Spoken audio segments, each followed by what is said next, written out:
Stel jou voor dat jy jou verloor werk sonder 'n billike rede. Billikheid in ontslag is van kardinale belang vir beide werkgewers en werknemers.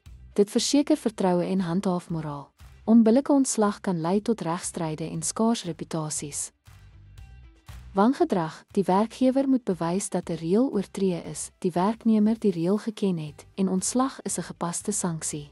Operasionele vereistes: die werkgewer moet aantoon dat ekonomiese, tegnologiese, strukturele of soortgelyke behoeftes die ontslag regverdig en dat alternatiewe oorweeg is. Ongeskiktheid weens swak werkprestasie: die werkgewer moet duidelike standaarde verskaf, prestasie billik beoordeel en ondersteuning bied voordat hy of sy ontslaan word. Ongeskiktheid weens siekte of besering: die werkgewer moet die omvang en prognose van die werknemer se gesondheidstoestand oorweeg en alternatiewe soos akkommodasie of aanpassing voor ontslag ondersoek. Bewyse en redelikheid is sleutelfaktore in elke scenario.